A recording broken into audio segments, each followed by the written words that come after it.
And so joining me now is someone who's been at the forefront of this fight for years. Tommy Schultz, the CEO of American Federation for Children, the nation's leading organization advocating for school choice.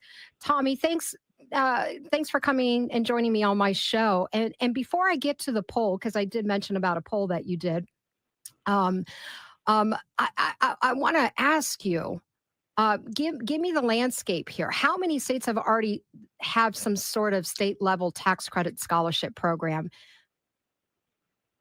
Basically, if you add in every single program across the country for tax credit scholarship programs, voucher programs, education savings accounts programs, basically 32 states plus Washington, D.C., and 20 of them basically make every single student eligible.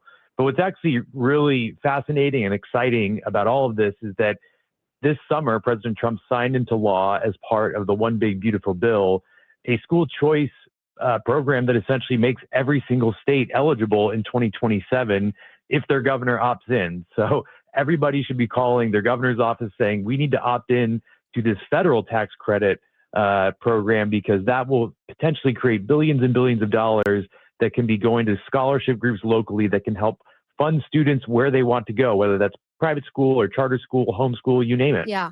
And this program doesn't cost the state a dime. It's voluntary and it's funds, it's funds scholarships through private donations. Yet we're seeing strong pushback from teachers unions. Why is that?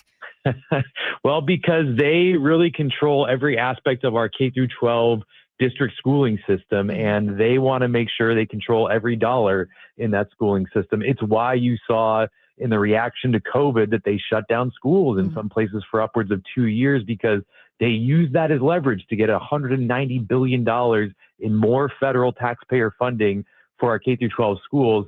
Just to put it into context how much money that was and how they've virtually spent it all, and we haven't seen any measurable impact on student outcomes. When you actually break that down on a per teacher basis, let's say if we took $190 billion and gave it to every single teacher in America as a bonus, that'd be a $60,000 bonus per teacher. Now, all the teachers listening, did you get a $60,000 bonus coming out of COVID? I don't think so. And so look, the teachers unions, they themselves bring in about $3 billion in revenue that they then funnel into our political system. So they're really the biggest billionaires in the education world, and they're really driving every bit of both the Democratic Party coffers essentially for their political apparatus, but also just our schooling decisions day to day. Okay. Wow. So folks that are just tuning in, I have Tommy Schultz here, the CEO of American Federation for Children. I only have about 2 minutes here, but you released a poll that was done. And can you tell us a little bit about this? And do you believe that this is now a litmus test issue for state leaders going into 2026?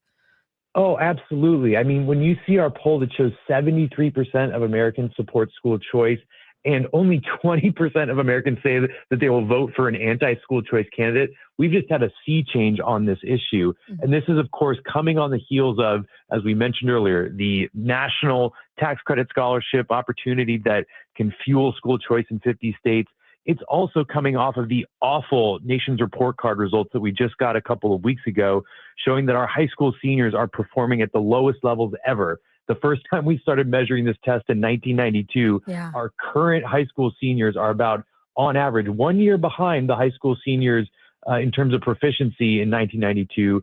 And our lowest performing high school seniors compared to the ones in 1992 are about 2.5 years behind. And we've spent probably since that time frame about $20 trillion on our education system. Where is the money going? Everyone needs to be asking this. And so it's no surprise you're seeing such high support for school choice, almost record highs. And that goes across party lines too. Yeah. Oh boy. Thank you so much for joining me, Tommy.